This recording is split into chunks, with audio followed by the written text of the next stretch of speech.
Œuvre de Maria Valtorta, tome 4, chapitre 282, intitulé La délation au Sanhédrin concernant Hermasté, Jean d'Andorre et saint Ika, le 21 septembre 1945. Accompagné des apôtres et des disciples, Jésus se dirige vers Béthanie. Il est en train de parler aux disciples auxquels il donne l'ordre de se séparer pour aller annoncer le Messie, les Judéens à travers la Judée, les Galiléens remontant par l'autre rive du Jourdain. Cet ordre soulève quelques objections. Il me semble que l'autre rive du Jourdain ne jouissait pas d'une bonne réputation parmi les Juifs. Ils en parlent comme de région païenne, et cela offense les disciples qui en sont originaires. Parmi eux, la voix la plus autorisée de tous, le chef de la synagogue de la Belle-Eau, et puis un jeune dont j'ignore le nom, défendent avec acharnement leur ville, leurs concitoyens. Timon dit: Viens, Seigneur, à Aéra et tu verras si on ne t'y respecte pas. Tu ne trouveras pas autant de foi en Judée que là. Et même moi, je ne veux pas y aller. Garde-moi avec toi, et qu'un Judéen aille dans ma ville avec un Galiléen. Ils verront comment elle a su croire en toi sur ma seule parole. Et le jeune dit: Moi, j'ai su croire même sans t'avoir jamais vu. Et je t'ai cherché après le pardon de ma mère. Mais je suis heureux de retourner là-bas, bien que cela signifie pour moi devoir affronter les railleries de mes concitoyens mauvais, comme je l'étais moi-même autrefois, et les reproches des bons à cause de ma conduite passée. Mais cela ne m'importe guère.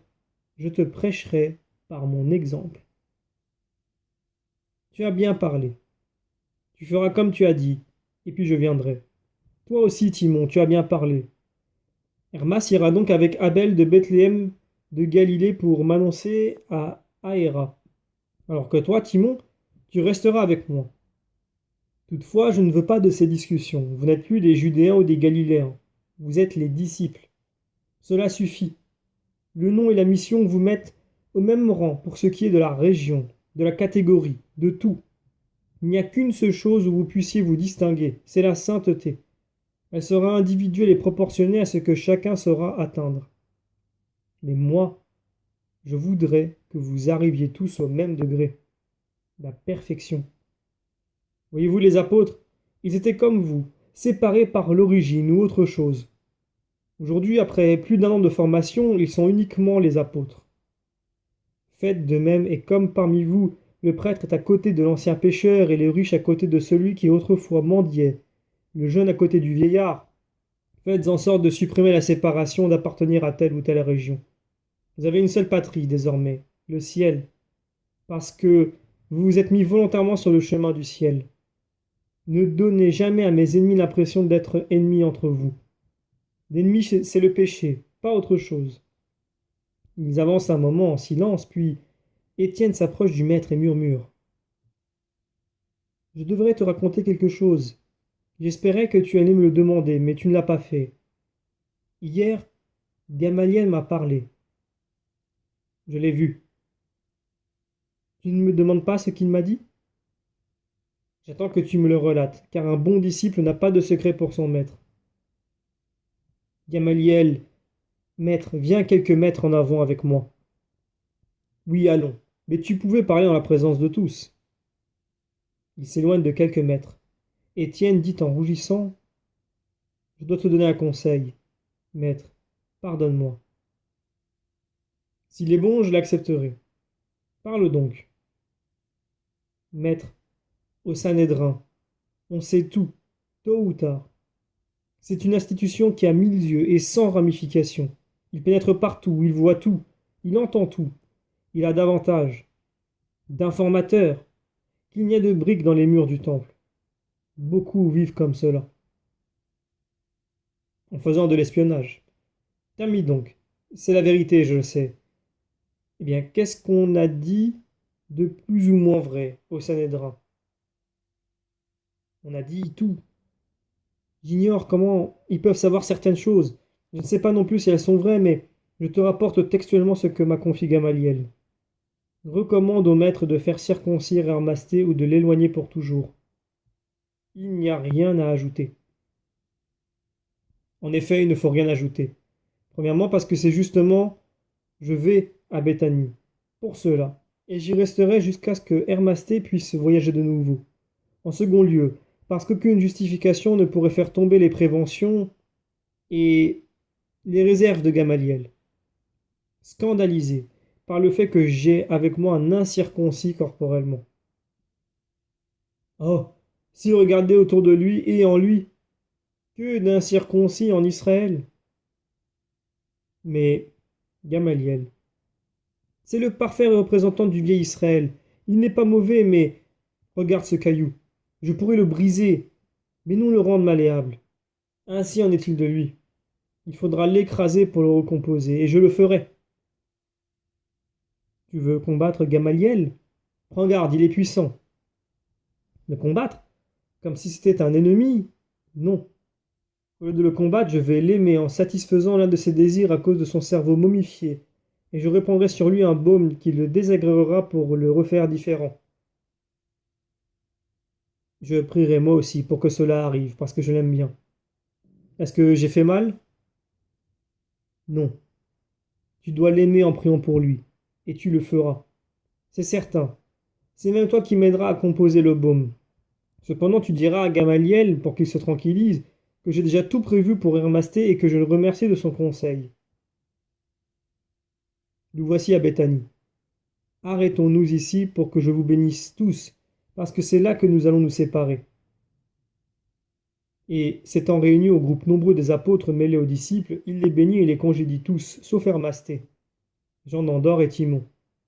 Puis avec ceux qui sont restés, il fait rapidement les quelques pas qui le séparent de la grille de Lazare, déjà grande ouverte pour le recevoir, et il entre dans le jardin en levant la main pour bénir la maison hospitalière. Dans le vaste parc de laquelle se trouvent ici et là les maîtres de maison et les pieuses femmes, qui rient des courses de Marsiam à travers les sentiers ornés des dernières roses. Et avec les maîtres et les femmes, au cri de ces dernières, débouchent d'un sentier Joseph d'Arimathie et Nicodème, eux aussi hôtes de Lazare pour pouvoir rester en paix avec le maître. Et tous accourent au-devant de Jésus. Marie avec son doux sourire et Marie de Magdala avec son cri d'amour. Mon maître!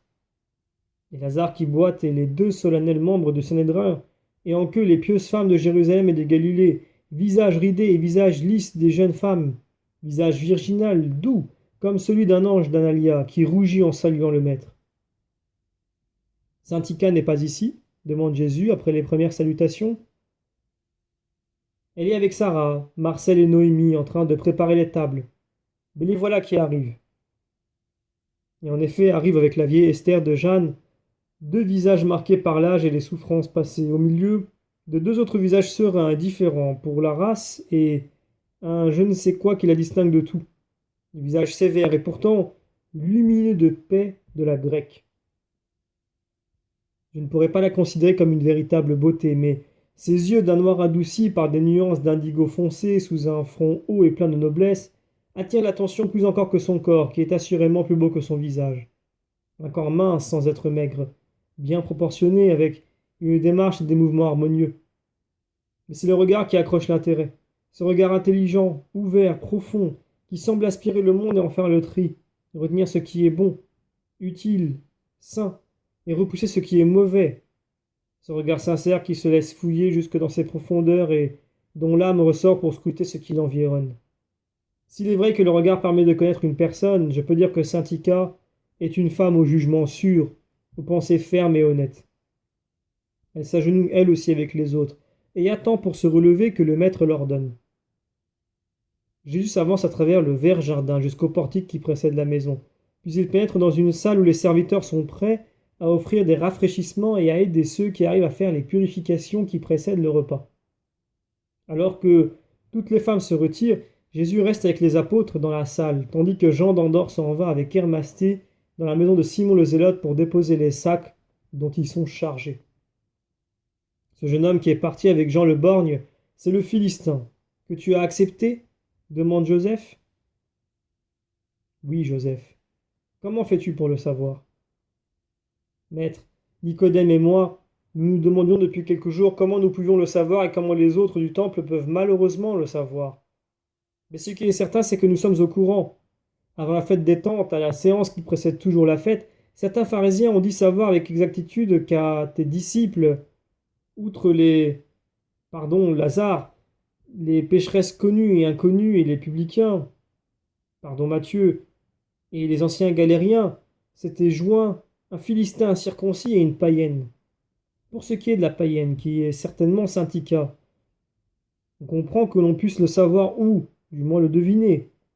Le Romain en a fait grand bruit et s'est fait tourner en ridicule par ses compatriotes et par les Juifs parce qu'il est allé chercher partout sa fugitive. Plaintif et en même temps menaçant, allant jusqu'à importuner Hérode parce qu'il prétendait qu'elle s'était cachée dans la maison de Jeanne et que le tétrarque devait obliger son intendant à le rendre à son maître. Mais que parmi tant d'hommes qui te suivent, on puisse savoir que l'un d'eux est philistin et est incirconcis, et qu'un autre était autrefois galérien, c'est étrange, très étrange. Tu n'en as pas l'impression? Oui et non. J'y pourvoirai pour Syntycha et pour l'ancien galérien. Oui, tu ferais bien surtout d'éloigner Jean. Il ne fait pas bon effet dans ta troupe. Joseph, serais-tu devenu pharisien? Demande sévèrement Jésus. Non, mais... Et moi? Je devrais humilier une âme qui s'est régénérée par quelques sots scrupules du pur pharisianisme? Non, je ne le ferai pas. Je vais pourvoir à sa tranquillité, à la sienne, pas à la mienne. Je verrai à sa formation, comme je veille à celle de l'innocent Marziam. En vérité, il n'y a pas de différence dans leur ignorance spirituelle. L'un dit pour la première fois des paroles de sagesse parce que Dieu lui a pardonné, parce qu'il est né à nouveau en Dieu, parce que Dieu a attiré à lui le pécheur. L'autre le dit parce que, passant d'une enfance brisée à une adolescence sur laquelle veille l'amour de l'homme en plus de celui de Dieu, il ouvre son âme comme une corolle au soleil, et le soleil l'éclaire par lui-même. Son soleil. Dieu. Et le premier va dire ces derniers mots. Vous n'avez pas Dieu pour voir qu'il se consume de pénitence et d'amour? Ah, en vérité, je voudrais avoir beaucoup de gens d'Andorre en Israël et parmi mes serviteurs. Je voudrais que vous ayez son cœur, toi aussi, Joseph, et toi, Nicodème, et surtout celui qui l'a dénoncé. L'abject serpent qui se dissimule sous l'apparence d'un ami et qui est un espion avant d'être un assassin. Le serpent qui envie à l'oiseau ses ailes et lui tend des pièges pour les lui arracher et le jeter en prison. Ah non, l'oiseau va se changer en ange, et même si le serpent pouvait s'emparer de ses ailes, mais il ne le pourra pas, une fois adaptée à son corps visqueux, elle se changerait en aile de démon. Tout délateur est déjà un démon. Mais où est cet individu? Dites-le-moi pour que je puisse aller tout de suite lui arracher la langue, s'écrie Pierre. Tu ferais mieux de lui arracher ses dents venimeuses, dit Jude. Mais non, s'exclame Judas d'un ton tranchant. Il vaut mieux l'étrangler. Ainsi il ne fera plus aucun mal. Ce sont des êtres qui peuvent toujours nuire. Jésus le contemple et achève. Et mentir. Mais personne ne doit faire quoi que ce soit contre lui. Il ne faut pas, en s'occupant du serpent, laisser périr l'oiseau.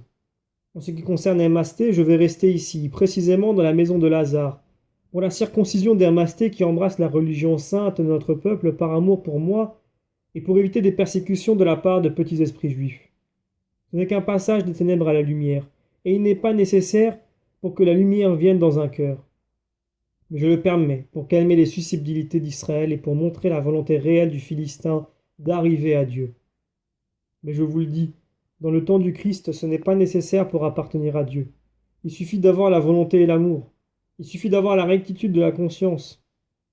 Et où circoncirons-nous la grecque? En quel point de son âme, si, par elle-même, elle a su entendre Dieu mieux que bien des gens en Israël? En vérité, parmi ceux qui sont ici, beaucoup sont ténèbres comparés à ceux que vous méprisez comme ténèbres. De toute façon, le délateur est vous, membre du Sanhédrin. Vous pouvez informer qui de droit que ce scandale a disparu à partir d'aujourd'hui même? Pour qui? Pour tous les trois? Non, Judas, pour Hermasté, pour les autres, j'y pourvoirai. As-tu autre chose à demander? Moi non, maître. Et moi non plus. Je n'ai rien d'autre à te dire. Cependant, je vous demande de me dire, si vous le savez, ce qu'il en est du maître de Syntycha. Pilate l'a expédié en Italie par le premier bateau en partance, pour ne pas avoir d'ennui avec Hérode et avec les Juifs en général. Il traverse Des moments difficiles, Pilate, et cela lui suffit, dit Nicodème. Cette nouvelle est-elle sûre? Je peux la vérifier, maître, si tu le juges bon, dit Lazare. Oui, fais-le et confirme-la moi ou non.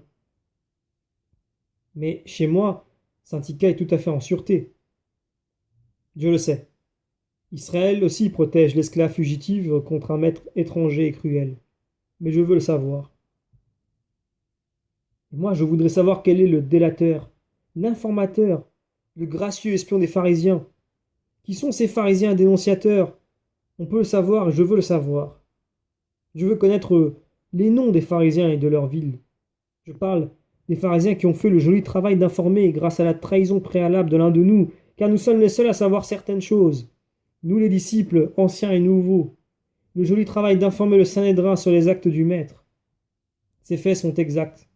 Il y a un démon qui dit et pense le contraire, et cela suffit, Simon, fils de Jonas, je te l'ordonne.